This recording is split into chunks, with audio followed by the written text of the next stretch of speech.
I want to talk to y'all about Kanye. Okay. Like, I'm not trying to debate with y'all about Kanye West. I'm not, or Ye, whatever he's calling himself. I'm not trying to debate with y'all because I'm not going to talk about it from a is he right perspective. I'm curious about how Ye uses his platform to help maintain his brand. Almost every celebrity, and this is why I am like hyper focused and hyper attracted to like very, very large personalities, especially the ones that seem counterintuitive to like the mainstream idea. I forgot her name. Oh, Amanda Seales. So these big personality types, these multi-billionaire, multi-millionaires that have access to money to leverage to their advantage. Also, people who have teams that will help support them in a multitude of ways. So like marketing, press, PR, brand awareness, all of these things that help support them and how they present themselves out to people. And so, in light of the situation with Kanye West, saying some things that may or may not be true, and trying to kind of understand if there's a strategy behind how he presents himself to the public. Now, obviously, issues, he's been diagnosed with bipolar depression, so those all things also play a part in it. And again, I'm not trying to like kind of go down that rabbit hole.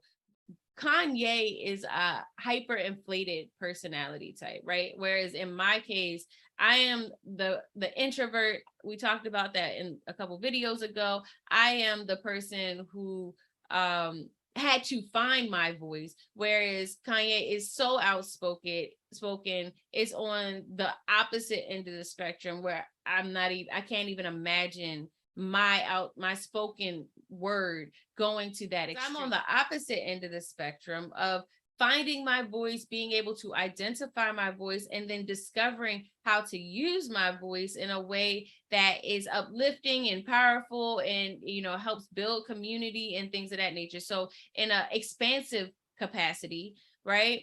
I've had to do a lot of work and practice being able to use it. And so I don't believe I border into outspokenness, use it when necessary, right? And so this idea of outspokenness, meeting integrity, so being having that integrity and knowing that you're building, knowing that you're being expansive as opposed to breaking things down, to destroying with your language, because language can be detrimental. And then also meeting it with authenticity. So who am I when I'm communicating with you? Am I trying to be somebody that I'm not? Because I'm not. I'm sitting here, hair braided up, like I just am me, and I just wanted to talk to you. That authenticity, how does that show up? What are the things that I talk about? So Ashley happens to be a Black woman who knows a lot about cannabis medicine, who is also an entrepreneur. Stigmatized, and she has locks, right? Like those are kind of the things that make up her. So when you see me, I present that way. You're not really going to be confused about what I represent when I talk with y'all. And that's what that authenticity is. But something that you may not know is that I occasionally cuss. If you've read the book Stigmatized, I think there's a total of like 4 cuss words in that entire book.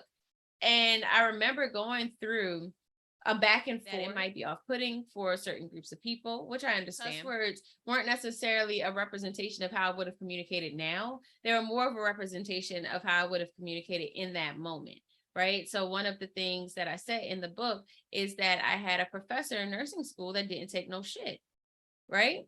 And like, that's how I perceived it, because I know that my mom didn't take no shit. And so those two like, that was the representation of that personality for me in that time, as a childlike figure, as a naive person looking up to other people, knowing that they didn't take no shit. So I had to be the best version of me. I had to figure things out. And that was kind of the moral to even the story. And it represents the hierarchy or the difference in, where I was then and where they were then. And you can see how my language evolves over time. The idea of cussing, it can show up and be off-putting to people, but I'm also not gonna give that to you as the first thing that you know about me, right? So if any of you have spent any amount of time with me, longer than a YouTube video. If you hang out with me, we've gone networking or whatever, you might have heard a few cuss words here and there, right? And it's not the only thing that's part of my vocabulary. I have a wide vocabulary, ironically enough.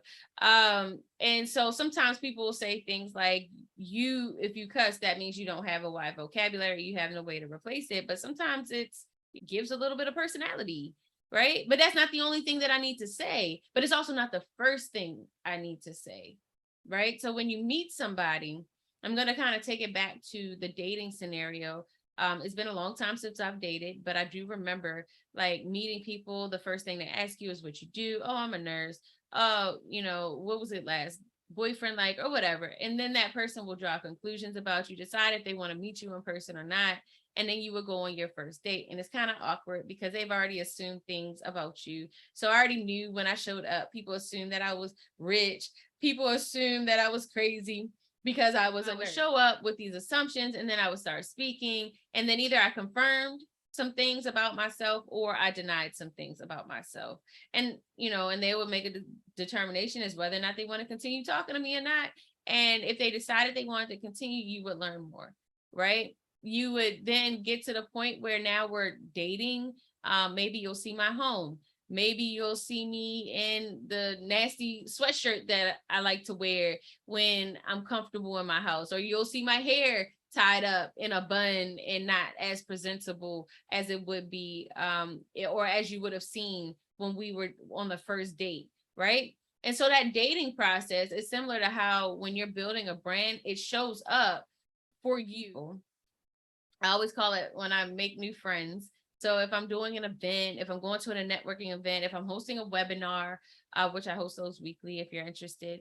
But if I'm hosting a webinar, I always call it I'm meeting new friends. That is the first taste of Ashley that a lot of people are getting. They haven't seen my emails. They haven't seen my YouTube videos. Like they haven't met me before. And so is the first thing I'm going to say is, am I going to be loud and rambunctious and cussing all? No, I'm not going to do that because I just met you. I'm going to show up as the best version of myself when I first meet you. And that's the introduction to what this brand is. When you're putting yourself out to the world, what your brand is, what your personality is where you meet authenticity, you meet integrity, you meet honesty, and you kind of mesh it all together and introduce people to who you truly are. And so what's interesting too is why I'm so hyper focused on this idea of building a brand and like the research and paying really close attention to the Kanye's of the world is because that brand presence kind of overshadows the stigma related to cannabis. And so in my case, I've spent a lot of time in the cannabis industry. I know a lot about cannabis. And what I realized early on is as soon as I said the word cannabis, people were turned off. And the conversation just wouldn't go anywhere. People had already assumed these things, similar to me dating. They already assumed I was a nurse. They would already assume these negative things about me and that I didn't really have anything that was important for them to know. And what they would find out if they were willing to listen is that I had more to say. I had something different to say. But if I approach the unsuspecting person with just getting to know Ashley, now maybe they'll trust me to communicate something of value to them, regardless of the concept that cannabis is bad, regardless of the stigma related to cannabis. Each video is going to always tie back to the stigma because that is always what gets in the way of human connection. I digress. Cannabis is the process for building up your brand helps lead into being able to communicate more about cannabis awareness.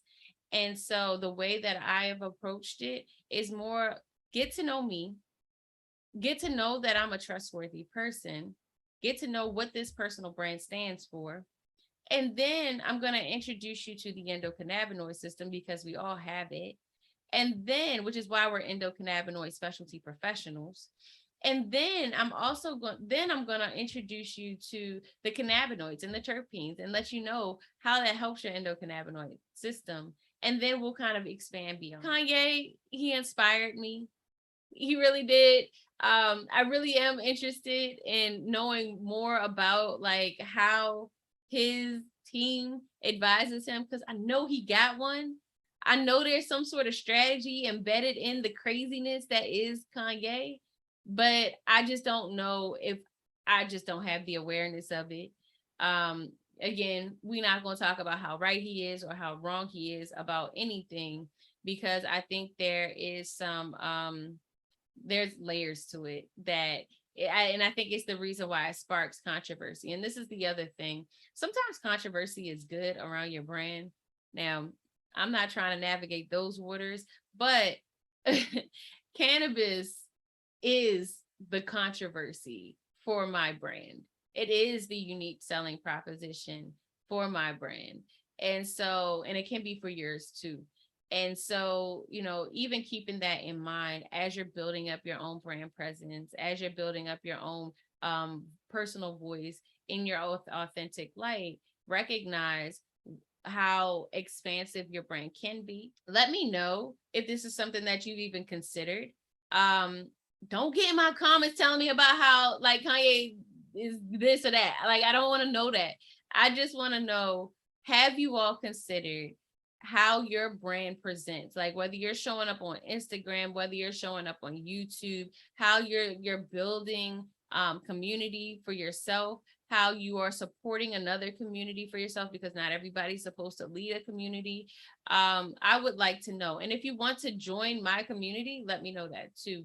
In the meantime, go ahead and get your copy of Stigmatized, the book, www.stigmatizedthebook.com. And I would love to hear your thoughts in the comments below. If you need to contact me, you can find me on Instagram at Cannabis Nursing Solutions. And you can actually email me at gratitude@cannabisnursingsolutionsllc.com. Talk to you soon.